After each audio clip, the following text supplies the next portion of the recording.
আসসালামু আলাইকুম ওয়া রাহমাতুল্লাহ। এই ২৫টি স্বভাবের মধ্যে যে কোনো একটি স্বভাব আপনার মধ্যে থাকলে জাহান্নামে যাবেন। প্রিয় দর্শক, এই ভিডিওটি দেখলে জীবনের প্রতিটি মুহূর্তে করা পাপগুলো আপনি খুব ভালোভাবে অনুধাবন করতে পারবেন ইনশাআল্লাহ। আমাদের খুব পরিচিত ২৫টি স্বভাব, আমরা বুঝতেও পারি না, জানিও না যে এগুলোর কারণে আমরা জাহান্নামী হতে পারি। সময় থাকতে যদি এগুলো বুঝতে না পারি, তবে কিভাবে তওবা করে এসব থেকে মুক্ত হব? ভিডিওটি শুরু করার আগে আসুন একটু প্রার্থনা করি। হে আল্লাহ, আপনি আমাদের মৃত্যুর পর আমাদের জান্নাত দান করুন।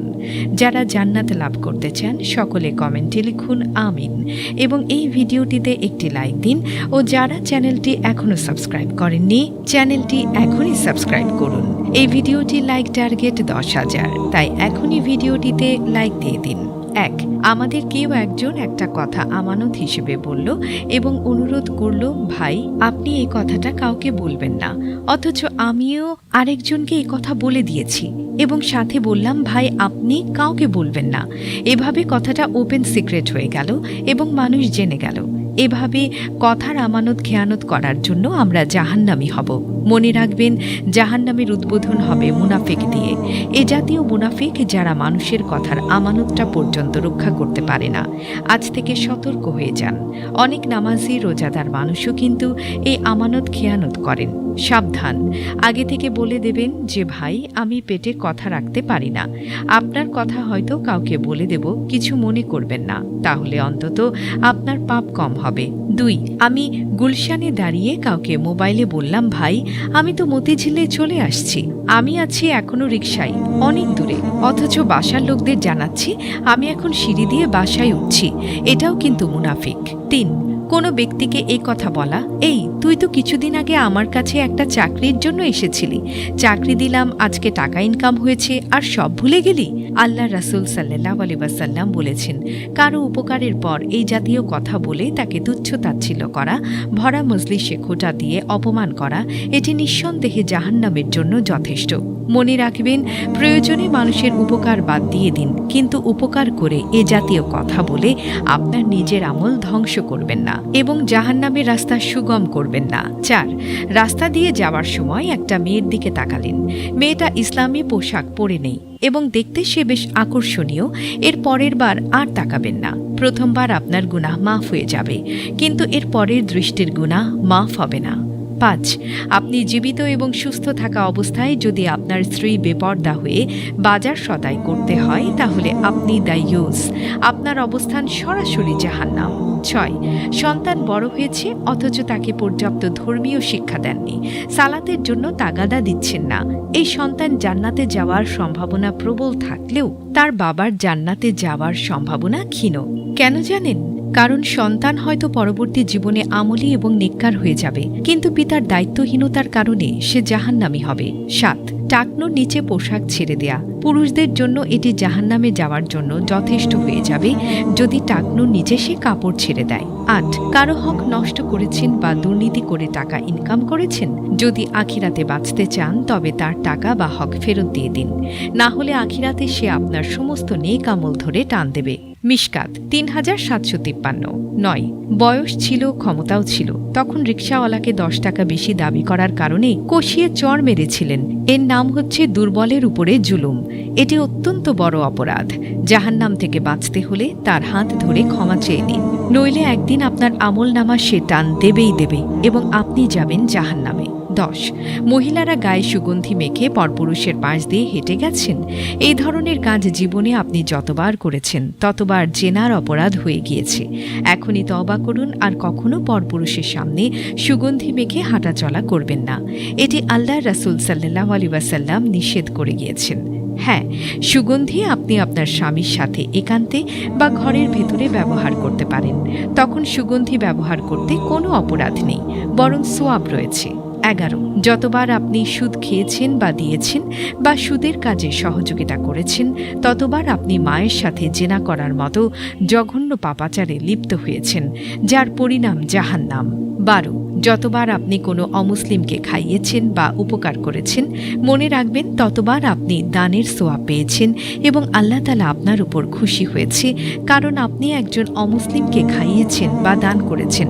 কিন্তু অতি উৎসাহিত হয়ে তার পূজা অর্চনায় যোগ দেয়া, তাকে SMS দিয়ে পূজার শুভেচ্ছা জানানো, তার পূজায় নিজের গাকে ভাসিয়ে দিয়ে আপনি শিরক করেছেন, তো জাহান্নামের জন্য প্রস্তুত হয়ে যান। আল্লাহ তাআলার নিকট খাস তওবা ব্যতীত এই পাপাচার থেকে কখনোই আপনি মুক্তি পাবেন না এবং জাহান্নামের আগুন থেকেও রক্ষা পাবেন না। যতবার আপনি জন্মদিন, মৃত্যুদিন, বিবাহবার্ষিকী বা কোনো দিবস পালন করেছেন এবং প্রচুর অর্থ ব্যয় করেছেন, ততবার আপনি বিদাত করেছেন। আর রাসূল সাল্লাল্লাহু আলাইহি ওয়াসাল্লামের সুপারিশ বিদাতকারীদের জন্য প্রযোজ্য নয়। 14, ভিক্ষুক। এক্ষেত্রে একটু কথা বলে রাখি, ভিক্ষুক দেখলে আমরা অনেকেই বলি আল্লাহর রাসূল ভিক্ষাবৃত্তি পছন্দ করতেন না, এই যা তুই এখান থেকে চলে যা, অর্থাৎ ভিক্ষা দিব না। এখানে একটা কথা আমাদের মনে রাখতে হবে, আল্লাহর রাসূল ভিক্ষাবৃত্তি পছন্দ করতেন না ঠিকই, কিন্তু দান করতে তো অনুৎসাহিত করেননি। দানকে তো তিনি বাধ্যতামূলক করেছেন। যদি কোনো অসহায় ভিক্ষুক আল্লাহর ওয়াস্তে আমাকে কিছু দেন, করুণ সুরে এই কথাটা আপনার সামনে বলে আর আপনার তাকে কিছু দেওয়ার মতো ক্ষমতা থাকে, তাহলে না দিলে কিন্তু আপনি গুনাহগার হবেন। আবু দাউদ 1672। হ্যাঁ, যদি ভিক্ষুক বলে ভাই আমাকে কিছু দেন, আল্লাহর ওয়াস্তে এই কথাটা যুক্ত না করে, অথবা শুধু বলে আমাকে সাহায্য করুন, তাহলে মনে চাইলে আপনি তাকে দিতেও পারেন, আবার ইচ্ছে হলে নাও দিতে পারেন। কিন্তু আল্লাহর ওয়াস্তে বললে আপনাকে অবশ্যই কিছু না কিছু দিতে হবে, কারণ আরশের মালিক আল্লাহ, আর আল্লাহর নামে সে আপনার কাছে সাহায্য চেয়েছে। যে মালিক মূলত আপনাকে খাওয়াচ্ছেন এবং আপনার সকল সম্পদ তারই দান। 15, স্ত্রী বা শ্বশুরবাড়ির লোকদের প্ররোচনায় নিজের বাবা মাকে অবহেলা করা। এটি এখন বর্তমান সময়ে একটা ট্রেন্ড হয়ে গিয়েছে। এই পাপাচারে একদম ফেঁসে যাবেন না। মনে রাখবেন, পিতামাতা সবার উপরে অবস্থান করবে, তাদের হক আদায় আপনাকে করতেই হবে। অন্য যে কারো হকের পূর্বে তাদের হক আদায় করা আপনার জন্য গুরুত্বপূর্ণ। 16, অফিসের কাজে ফাঁকি দেয়া। কিন্তু মাস শেষে পুরো বেতন আপনি নিয়ে যাচ্ছেন আর আপনি অফিসের কাজে ফাঁকিবাজি করছেন। মনে রাখবেন, কিয়ামতের দিন কোম্পানির মালিককে আপনার আমলনামা দিয়ে দেয়া হবে আর তার গুনাহও আপনার আমলনামায় যুক্ত করে দেয়া হবে, কারণ আপনি বেইমানি করেছেন, টাকা নিয়েছেন, বেতন নিয়েছেন, কিন্তু চাকুরিতে আপনার দায়িত্ব ঠিকভাবে পালন করেননি। 17, ধূমপান বা যে কোনো নেশাদার দ্রব্য দিয়ে নেশা করা। মনে রাখবেন, নেশা করার পরবর্তী 40 দিন আল্লাহর রহমত আপনার উপর থাকবে না, তাই নেশা দ্রব্য থেকে দূরে থাকুন। 18, ওয়াদা ভঙ্গ করা। মনে রাখবেন, ওয়াদা ভঙ্গ করলে আপনি মুনাফিক, আর জাহান্নাম উদ্বোধন হবে মুনাফিকদের দিয়ে, কাফের মুশরিক দিয়ে জাহান্নাম উদ্বোধন হবে। 19, কর্মচারীকে চুক্তি ঘণ্টার চেয়ে অতিরিক্ত খাটিয়েছেন আর এর বিনিময়ে কিছুই দেননি, এর খেসারত একদিন আপনাকে দিতে হবে, হয়তো আপনার আমলনামার পুরোটাই। 21, দান করার সামর্থ্য আছে কিন্তু তারপরেও দান করলেন না, কঞ্জুস এবং কৃপণ থাকলেন, আপনাকে খুবই ভয়াবহ মৃত্যু যন্ত্রণা দেয়া হবে যদি আপনি উদার এবং দানশীল না হন। 22, কোনো ব্যক্তি বা প্রতিষ্ঠান থেকে ঋণ নিয়েছেন কিংবা চাঁদাবাজি করেছেন বা ঘুষ নিয়েছেন, কিন্তু আমলনামা ভারী করুন, কারণ এটা দিয়েই একদিন শোধ করতে হবে। 23, রাসূল সাল্লাল্লাহু আলাইহি ওয়াসাল্লামের দেখানো পদ্ধতি বাদ দিয়ে পীর সাহেব নিত্য নতুন যে পদ্ধতি দিয়েছেন বা এমন কিছু যদি দিয়ে থাকেন যেটা আল্লাহর রাসূল করেননি, সেই পদ্ধতিতে আমল করেছেন তো ধরা খেয়েছেন। মনে রাখবেন, রাসূলের সুপারিশ আপনার জন্য নয়, কারণ বেদাতকারীদের আল্লাহর রাসূল সুপারিশ করবেন না। 24, ঘরে কোরআন কিনে ফেলে রেখেছেন কিন্তু তা পড়েনও না, অনুধাবনও করেন না। মনে রাখবেন, এই কোরআন একদিন আপনার বিরুদ্ধে সাক্ষ্য দেবে। 25, মহিলারা স্বামী এবং শ্বশুর বাড়ির লোকদের বদনাম করছেন, আজ থেকে এই সব বাদ দিয়ে দিন।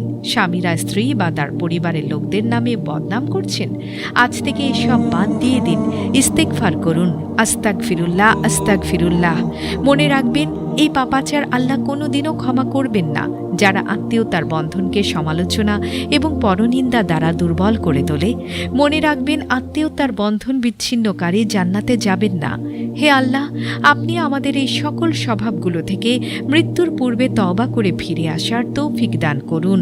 আমি জানি অনেক ভাইদের মধ্যে এই স্বভাবগুলো আছে। আমি নিজেও এই সকল স্বভাব থেকে 100% পবিত্র তাও বলার সুযোগ নেই। তাই আসুন দিল থেকে সবাই ইস্তেগফারের মাধ্যমে ওয়াদা করি যে এ সকল স্বভাব আর কোনোদিন আমরা আমাদের নিজেদের মধ্যে ধারণ করব না।